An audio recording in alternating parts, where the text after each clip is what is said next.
ಎಲ್ಲ ಸಮಸ್ತ ವೀಕ್ಷಕರಿಗೂ ಸಾಯಿ ಕೃಷ್ಣ ಚಾನಲ್ ವತಿಯಿಂದ ನಮಸ್ಕಾರಗಳು ಹಾಗೂ ಧನ್ಯವಾದಗಳನ್ನು ಅರ್ಪಿಸುತ್ತಾ ಐ ಹೋಪ್ ಎಲ್ಲರೂ ಚೆನ್ನಾಗಿದ್ದಾರೆ ಅಂತ ಸಹ ಭಾವಿಸ್ತಾ ಸಾಯಿ ಕೃಪೆ ಎಲ್ಲ ಸಾಯಿ ಭಕ್ತರ ಮೇಲೆ ಇರಲಿ ಅಂತ ಬೇಡ್ಕೊಳ್ತಾ ಈ ಸಾಯಿ ಸಚ್ಚರಿತೆಯ 41ನೇ ಅಧ್ಯಯನವನ್ನು ಆರಂಭಿಸೋಣ. ಇದರಲ್ಲಿ ಅಲಿ ಮಹಮ್ಮದರಿಂದ ವಿವರಣೆ ಹಾಗೂ ಚಿಂದಿ ಕಳವು ಹಾಗೂ ಜ್ಞಾನೇಶ್ವರಿಯ ಪಠಣ ಬಗ್ಗೆ ತಿಳಿದುಕೊಳ್ಳೋಣ.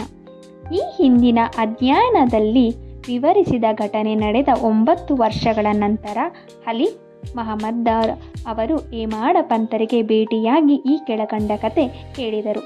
ಅಲಿ ಮಹಮ್ಮದ ಒಂದು ದಿನ ಮುಂಬಯಿಯ ಬೀದಿಯಲ್ಲಿ ಹೋಗುವಾಗ ಫೋಟೋ ಮಾರುತ್ತಿದ್ದವನಿಂದ ಆ ಫೋಟೋ ಕೊಂಡು ತಂದು ಬಾಂದ್ರಾದಲ್ಲಿ ತಮ್ಮ ಮನೆಯಲ್ಲಿ ತೂಗು ಹಾಕಿದರು.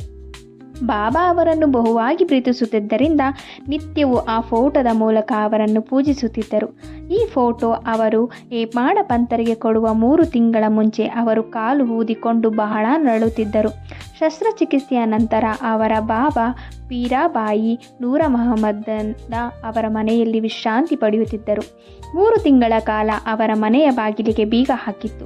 ಯಾರೂ ವಾಸವಿರಲಿಲ್ಲ. ಆ ಮನೆಯಲ್ಲಿ ಬಾಬಾ ಅಬ್ದುಲ್ ಅರಿಮಾನ, ಮೌಲಾನಾ ಸಾಬ ಮಹಮ್ಮದನ ಹುಸೇನ್, ಸಾಯಿಬಾಬಾ ಮತ್ತು ತಾಜ್ ಉದುದ್ದೀನ್ ಬಾಬಾ ಅಲ್ಲದೆ ಇತರೆ ಕೆಲವು ಸಂತರ ಫೋಟೋಗಳಿದ್ದವು. ಕಾಲಚಕ್ರದ ಸುಳಿ ಇವುಗಳನ್ನು ಸಹ ಬಿಡಲಿಲ್ಲ. ಆದರೆ ಬಾಬಾ ಅವರ ಫೋಟೋ ಹೇಗೆ ಪಾರಾಯಿತು ಎಂಬುದನ್ನು ಇಲ್ಲಿಯ ತನಕ ಯಾರೂ ವಿವರಿಸಲಿಲ್ಲ. ಅದು ಅವರ ಅಂತರ್ಯಾಮಿತ್ವ ಮತ್ತು ಸರ್ವಜ್ಞವನ್ನು ಸೂಚಿಸುತ್ತದೆ. ಅವರು ಮಹಮ್ಮದ್ ಹುಸೇನ್ ತಾರಿಯಾ ಎಂಬವರಿಂದ ಅಬ್ದುಲ್ ರಹೀಮನ ಅವರ ಫೋಟೋ ಪಡೆದಿದ್ದರು. ಅದನ್ನು ಅವರ ಭಾವನವರಿಗೆ ಕೊಟ್ಟರು. ನೂರ್ ಮಹಮ್ಮದ್ ಪೀರಾಬಾಯಿಯವರು ಅದನ್ನು ತಮ್ಮ ಮೇಜಿನ ಒಳಗೆ 8 ವರ್ಷಗಳ ಕಾಲ ಇಟ್ಟಿದ್ದರು. ಒಂದು ಸಾರಿ ಅವರು ಅದನ್ನು ನೋಡಿ ಛಾಯಾಗ್ರಹಣದಲ್ಲಿ ತೆಗೆದುಕೊಂಡು ಹೋಗಿ ಅದರ 100 ಪ್ರತಿಗಳನ್ನು ಮಾಡಿಸಿ ತಮ್ಮ ಬಂಧು ಬಳಗದವರೆಲ್ಲರಿಗೂ ಹಂಚಿದರು. ನೂರ ಮಹಮ್ಮದ್ ಸಂತ ಅಬ್ದುಲ್ ರಹೀಮನ ಅವರ ಶಿಷ್ಯರಾಗಿದ್ದರು. ಒಂದು ದಿನ ಅವರು ತಮ್ಮ ಗುರುಗಳಿಗೆ ಅದರ ಪ್ರತಿಯೊಂದನ್ನು ಕೊಡಲು ಹೋದಾಗ ಅವರು ಕೋಪಗೊಂಡು ಅವರನ್ನು ಹೊಡೆಯಲು ಬಂದರು. ಆಗ ನೂರ ಮಹಮ್ಮದ್ ಅವರಿಗೆ ಇಷ್ಟೊಂದು ಹಣ ಖರ್ಚು ಮಾಡಿ ಗುರುವಿನ ಕೋಪಕ್ಕೆ ಪಾತ್ರನಾದೆ ಎಂದು ವ್ಯಥೆಯಾಯಿತು. ಅವರು ಗುರುಗಳು ವಿಗ್ರಹ ಆರಾಧಕರಲ್ಲದ್ದರಿಂದ ಅವುಗಳನ್ನು ಕೂಡಲೇ ಒಂದು ದೋಣಿಯಲ್ಲಿ ತೆಗೆದುಕೊಂಡು ಹೋಗಿ ನಡು ಸಮುದ್ರದಲ್ಲಿ ಮುಳುಗಿಸಿದರು. ತಮ್ಮ ಬಂಧು ಬಳಗ ಮತ್ತು ಶಿಷ್ಯರಿಂದಲೂ ಆ ಪ್ರತಿಯನ್ನು ತರಿಸಿ ಒಬ್ಬ ಮೀನುಗಾರನ ಕೈಗೆ ಕೊಟ್ಟು ಸಮುದ್ರದಲ್ಲಿ ಮುಳುಗಿಸಲು ಹೇಳಿದರು. ಈ ಸಮಯದಲ್ಲಿ ಅಲಿ ಮಹಮ್ಮದ್ ಅವರು ಭಾವನವರಾದ ನೂರ್ ಮೊಹಮ್ಮದ್ ಅವರ ಮನೆಯಲ್ಲಿದ್ದರು. ಅಲಿ ಮಹಮ್ಮದ್ ಎಲ್ಲ ಫೋಟೋಗಳನ್ನು ಒಗೆದು ಬಿಟ್ಟರು. ಕಷ್ಟಗಳು ಪರಿಹಾರವಾಗುತ್ತವೆಂದು ಕೇಳಿ ತಮ್ಮ ಮ್ಯಾನೇಜರನ್ನು ಕರೆಸಿ ಬಾಂದ್ರಾದಲ್ಲಿ ತಮ್ಮ ಮನೆಯಲ್ಲಿದ್ದ ಎಲ್ಲ ಫೋಟೋಗಳನ್ನು ಸಮುದ್ರದಲ್ಲಿ ಚೆಲ್ಲಿದರು.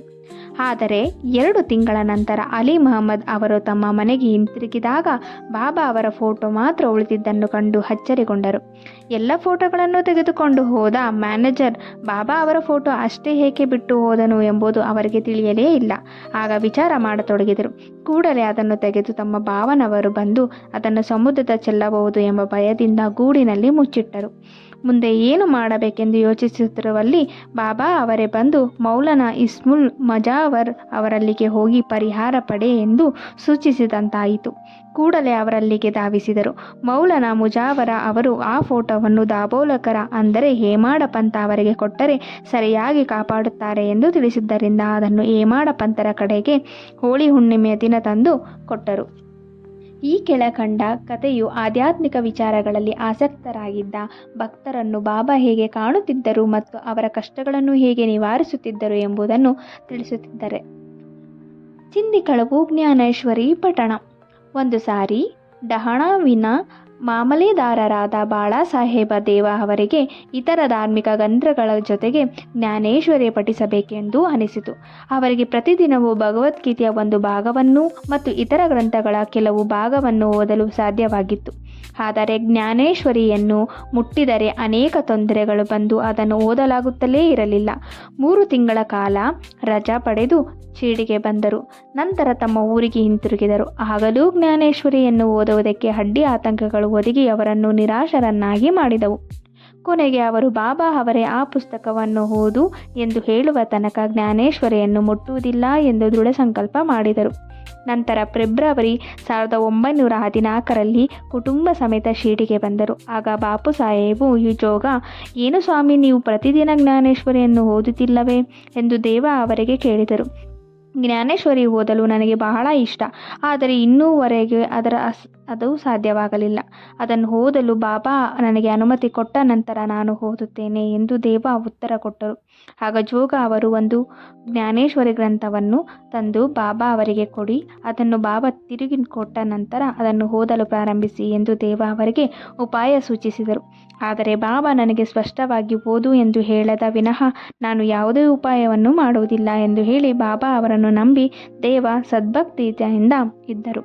ನಂತರ ದೇವ ಅವರು ಬಾಬಾ ಅವರ ದರ್ಶನ ತೆಗೆದುಕೊಂಡು ನಮಸ್ಕಾರ ಮಾಡಿ ₹1 ದಕ್ಷಿಣೆ ಕೊಟ್ಟರು. ಬಾಬಾ ಅವರು 20 ರೂಪಾಯಿಗಳನ್ನು ಕೇಳಿದರು, ಅದನ್ನು ಕೊಟ್ಟರು. ನಂತರ ಆ ರಾತ್ರಿ ಬಾಲಕರಾಮ ಅವರನ್ನು ಸಂಧಿಸಿ ಕುತೂಹಲದಿಂದ ಅವರು ಹೇಗೆ ಬಾಬಾ ಅವರ ಅನುಗ್ರಹವನ್ನು ಸಂಪಾದಿಸಿದರೆಂದು ಕೇಳಲು ಅವರು ಮರುದಿನ ಆರತಿ ನಂತರ ಎಲ್ಲವನ್ನು ವಿವರವಾಗಿ ತಿಳಿಸುವನೆಂದರು. ಮರುದಿನ ದೇವ ಪುನಃ ಬಾಬಾ ಅವರ ದರ್ಶನಕ್ಕೆ ಹೋದಾಗ ಅವರು 20 ರೂಪಾಯಿಗಳ ದಕ್ಷಿಣೆ ಕೇಳಿದರು. ದೇವ ಅವರು ಮನಃಪೂರ್ವಕವಾಗಿ ದಕ್ಷಿಣೆ ಕೊಟ್ಟರು. ಮಸೀದಿಯಲ್ಲಿ ಬಹಳ ಜನ ನೆರೆದಿದ್ದರಿಂದ ದೇವ ಅವರು ಒಂದು ಕಡೆ ಕುಳಿತರು. ಬಾಬಾ ಅವರು ಅವರನ್ನು ಹತ್ತಿರ ಕರೆದು ಶಾಂತರಾಗಿ ಸುಮ್ಮನೆ ಕುಳಿತಿರಲು ಹೇಳಿದರು. ಅದರಂತೆ ದೇವ ಅವರು ನಡೆದುಕೊಂಡರು. ಆರತಿಯಾದ ನಂತರ ಎಲ್ಲರೂ ಹೊರಟರು. ನಂತರ ದೇವ ಅವರು ಪುನಃ ಬಾಲಕರಾಮ ಅವರನ್ನು ಸಂಧಿಸಿ ಪುನಃ ವಿಚಾರ ಮಾಡಿದರು. ಬಾಲಕರಾಮ ಉತ್ತರ ಕೊಡಲು ಶುರು ಮಾಡುವಷ್ಟರಲ್ಲಿ ಬಾಬಾ ಅವರು ಸೇವಕ ಚಂದ್ರನನ್ನು ಕಳುಹಿಸಿ ದೇವ ಅವರನ್ನು ಬರಮಾಡಿಕೊಂಡರು. ಆಗ ಬಾಬಾ ಅವರು ಯಾವ ವಿಚಾರ ಚರ್ಚಿಸಿದ್ದಿ ಎಂದು ಕೇಳಲು ಬಾಲಕರಾಮನೊಡನೆ ಮಾತನಾಡುತ್ತಿದ್ದುದು ತಮ್ಮ ಕೀರ್ತಿಯನ್ನು ಕೇಳುತ್ತಿದ್ದೆ ಎಂದರು. ಬಾಬಾ ಅವರು ಪುನಃ 25 ರೂಪಾಯಿ ದಕ್ಷಿಣೆ ಕೇಳಿದರು, ಅದನ್ನು ದೇವ ಕೊಟ್ಟರು. ನಂತರ ಬಾಬಾ ದೇವ ಅವರನ್ನು ಒಳಗೆ ಕರೆದುಕೊಂಡು ಹೋಗಿ ನನ್ನ ಚಿಂದಿಯನ್ನು ನನಗೆ ಗೊತ್ತಿಲ್ಲದೆ ಕಳವು ಮಾಡುತ್ತಿರುವೆಯಾ ಎಂದು ಆರೋಪಿಸಿದರು. ದೇವ ತಾವು ಯಾವ ಕಳವು ಮಾಡಿಲ್ಲ ಎಂದರು. ಬಾಬಾ ಅವರು ಮತ್ತೊಮ್ಮೆ ಹುಡುಕುವಂತೆ ಹೇಳಿದರು. ಅವರು ಪುನಃ ಹುಡುಕಿದರೂ ಸಿಗಲಿಲ್ಲ. ಆಗ ಬಾಬಾ ಅವರು ಕೋಪಗೊಂಡು, ಇಲ್ಲಿ ಯಾರೂ ಇಲ್ಲ, ನೀನೇ ಕಳ್ಳ, ಇಷ್ಟೊಂದು ವಯಸ್ಸಾಗಿದೆ, ತಲೆ ಕೂದಲೆಲ್ಲ ಬೆಳ್ಳಗಾಗಿವೆ, ಕದಿಯಲೋಸುಗ ಇಲ್ಲಿ ಬಂದೆಯಾ ಎಂದರು. ಇದಾದ ನಂತರ ಬಾಬಾ ಕೋಪದಿಂದ ತೆಗಳಲಾರಂಭಿಸಿದರು. ಸುಮಾರು 1 ಗಂಟೆಯ ನಂತರ ಅವರು ದೇವ ಅವರನ್ನು ವಾಡಕ್ಕೆ ಹೋಗಲು ಹೇಳಿದರು. ಅವರು ವಾಡಕ್ಕೆ ಹಿಂತಿರುಗಿ ನಡೆದ ಎಲ್ಲ ಸಂಗತಿಯನ್ನು ಜೋಗ ಮತ್ತು ಬಾಲಕರಾಮ ಅವರಿಗೆ ತಿಳಿಸಿದರು. ಮಧ್ಯಾಹ್ನ ಬಾಬಾ ಅವರು ಎಲ್ಲರನ್ನು ಬರಮಾಡಿಕೊಂಡು, ನನ್ನ ಮಾತುಗಳು ಈ ಮುದುಕನಿಗೆ ನೋವುಂಟು ಮಾಡಿರಬಹುದು, ಅವನೇ ಕಳ್ಳನಾಗಿದ್ದರಿಂದ ಎದುರಿಗೆ ಒಂದು ಮಾತನ್ನೂ ಸಹ ಆಡಲಿಲ್ಲ ಎಂದರು. ಪುನಃ ದೇವ ಅವರಿಂದ 12 ರೂಪಾಯಿ ದಕ್ಷಿಣೆ ಕೇಳಿದರು. ದೇವ ಅವರು ದಕ್ಷಿಣೆ ಬೇರೆಯವರ ಕಡೆಯಿಂದ ಸಂಗ್ರಹಿಸಿ ಕೊಟ್ಟರು. ನಮಸ್ಕಾರ ಮಾಡಿ ಅವರು ಮುಂದೆ ಕುಳಿತರು. ಆಗ ಅವರು, ನೀನು ಈಗ ಏನು ಮಾಡುತ್ತಿದ್ದಿ ಎಂದು ಕೇಳಲು ದೇವ ಅವರು ಏನೂ ಇಲ್ಲ ಎಂದು ಉತ್ತರವಿಟ್ಟರು. ಆಗ ಬಾಬಾ ಅವರು ವಾಡದಲ್ಲಿ ಕುಳಿತು, ಇಂದಿನಿಂದ ಪ್ರತಿದಿನವೂ ಜ್ಞಾನೇಶ್ವರಿಯನ್ನು ಪಠಿಸುವಾಗ ಭಕ್ತಿ ಮತ್ತು ಶ್ರದ್ಧೆಯಿಂದ ಅದರ ಅರ್ಥವನ್ನು ಬೇರೆಯವರಿಗೆ ಹೇಳು. ನಾನು ಇಲ್ಲಿ ಕುಳಿತು ನಿನಗೆ ತಾರಿ ಶಲ್ಯ ಬಹುಮಾನ ಕೊಡಬೇಕೆಂದಿರುವಾಗ ನೀನು ಇತರರ ಬಟ್ಟೆಯನ್ನೇಕೆ ಕದಿಯಬೇಕು? ಈಗ ಈ ಚೊರತನವೇಕೆ ಎಂದರು. ಇದನ್ನು ಕೇಳಿದ ದೇವ ಪರಮಾನಂದದಿಂದ ಬಾಬಾ ಅವರಿಗೆ ಸಾಷ್ಟಾಂಗ ನಮಸ್ಕಾರ ಮಾಡಿ, ನನ್ನನ್ನು ನಿಮ್ಮ ಮಗನೆಂದು ಭಾವಿಸಿ ಜ್ಞಾನೇಶ್ವರಿ ಪಟ್ಟಣದಲ್ಲಿ ನೇರವಾಗಬೇಕು ಎಂದು ಬೇಡಿದರು. ಆಗ ಅವರಿಗೆ ಬಾಬಾ ಅವರು ಹೇಳಿದ ಚಿಂದಿ ಕಳ್ಳತನ ಎಂಬುದು ಅರ್ಥವಾಯಿತು. ಬಾಲಕರಾಮ ಅವರಲ್ಲಿ ದೈವ ವಿಚಾರಿಸುತ್ತಿದ್ದೇ ಚಿಂದಿ ಕಳವು. ಬಾಬಾ ಅವರಿಗೆ ಈ ನಡತೆ ಹಿಡಿಸಲಿಲ್ಲ. ಅವರು ಎಲ್ಲ ಪ್ರಶ್ನೆಗಳಿಗೂ ಉತ್ತರ ಕೊಡಲು ಸಿದ್ಧರಿರುವಾಗ ಬೇರೊಬ್ಬರಲ್ಲಿ ವಿಚಾರಿಸುವುದು ಅನಾವಶ್ಯಕ. ಆದುದರಿಂದಲೇ ಅವರು ಕೋಪಗೊಂಡದ್ದು. ದೇವ ಅವರು ಬಾಬಾ ಅವರ ಕೋಪ ಮತ್ತು ತೆಗಳಿಕೆಗೆ ಅವರಿಂದ ಕೊಡಲ್ಪಟ್ಟ ಆಶೀರ್ವಾದವೆಂದು ಭಾವಿಸಿದರು. ಈ ಸಂಗತಿ ಇಲ್ಲಿಗೆ ಮುಗಿಯಲಿಲ್ಲ. ಬಾಬಾ ಅವರು ಓದಲು ಆಜ್ಞಾಪಿಸಿ ಸುಮ್ಮನಾಗಲಿಲ್ಲ. 1 ವರ್ಷದೊಳಗೆ ದೇವ ಅವರಲ್ಲಿಗೆ ಹೋಗಿ ಅದರ ಪ್ರಗತಿಯನ್ನು ಬಗ್ಗೆ ವಿಚಾರಿಸಿದರು. 1914 ಏಪ್ರಿಲ್ 2ನೇ ದಿನ ಗುರುವಾರ ಬೆಳಗಿನ ಜಾವದಲ್ಲಿ ಕನಸಿನಲ್ಲಿ ದರ್ಶನವಿತ್ತು. ಪೋತಿ ಜ್ಞಾನೇಶ್ವರಿ ಅರ್ಥವಾಯಿತೇ ಎಂದು ಕೇಳಿದರು. ದೇವ ಅವರು ಇಲ್ಲ ಎಂದರು. ಆಗ ಅವರು, ಹಾಗಾದರೆ ಎಂದು ಅರ್ಥ ಮಾಡಿಕೊಳ್ಳುವೆ ಎಂದು ಕೇಳಿದರು. ದೇವ ಅವರು ಅಳುತ್ತಾ, ನಿಮ್ಮ ಅನುಗ್ರಹವಿಲ್ಲದೆ ಯಾವುದೂ ಸಾಧ್ಯವಾಗುವುದಿಲ್ಲ ಎಂದು ಸತ್ಯ ಎಂದರು. ಆಗ ಬಾಬಾ ಅವರು, ನೀನು ಓದುವಾಗ ಬಹಳ ಅವಸರದಿಂದ ಓದುತ್ತಿ, ಈಗ ನನ್ನ ಸಮ್ಮುಖದಲ್ಲಿ ಓದು ಎನ್ನಲು ದೇವ ಯಾವುದನ್ನು ಓದಲಿ ಎಂದು ಕೇಳಿದರು. ಬಾಬಾ ಅವರು, ಆಧ್ಯಾತ್ಮವನ್ನು ಓದು ಎಂದರು. ದೇವ ಪುಸ್ತಕ ತರಲು ಹೊರಟರು. ಅಷ್ಟರಲ್ಲಿ ಎಚ್ಚರವಾಯಿತು. ಇದರಿಂದ ದೇವ ಅವರಿಗೆ ಆದ ಸಂತೋಷವನ್ನು ವಾಚಕರೇ ಊಹಿಸಬಹುದು. ಶ್ರೀ ಸಾಯಿ ಪ್ರಣಾಮಗಳು. ನೋಡಿದರಾ ನಮ್ಮ ಸಾಯಿಯ ಲೀಲೆಯನ್ನು? ನಮ್ಮ ಸಾಯಿಯಲ್ಲಿ ನಾವು ಏನನ್ನೇ ಬೇಡಿದರೂ ಅದನ್ನು ಪ್ರಗತಿಯನ್ನು ಅದರ ಪರಿಪೂರ್ಣತೆ ಆಗುವ ತನಕನೂ ಅವರು ನಮ್ಮನ್ನು ಸದಾ ಕಾಲ ಕೈ ಬಿಡದೆ ಎಚ್ಚರಿಸಿ ವಿಚಾರಿಸಿಕೊಂಡು ನಮ್ಮನ್ನು ಹೇಡು ಬೀಡು ಎಲ್ಲದರಲ್ಲೂ ಬೆಂಬಲಿಸಿಕೊಂಡು ನಮ್ಮನ್ನು ಪ್ರೋತ್ಸಾಹಿಸಿಕೊಂಡು ಕೈ ಹಿಡಿದು ನಡೆಸ್ತಾರೆ. ಅವರು ಪ್ರತಿ ಹಂತದಲ್ಲೂ ನಮ್ಮ ಪಕ್ಕನೇ ಇದ್ದು ನಮ್ಮ ಜೊತೆಗೆ ಇದ್ದು ನಮ್ಮನ್ನು ಸನ್ಮಾರ್ಗದಲ್ಲಿ ನಡೆಸ್ತಾರೆ ಅನ್ನೋದಕ್ಕೆ ಈ ಅಧ್ಯಯನವು ಕೂಡ ಉದಾಹರಣೆ ಆಗಿದೆ.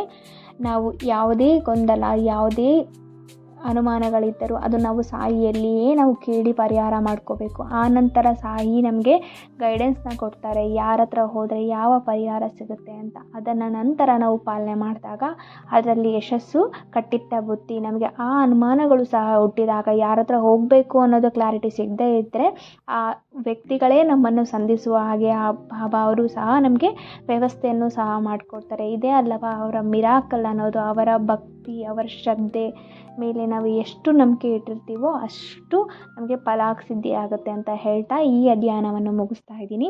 ಯಾರಿಗೆ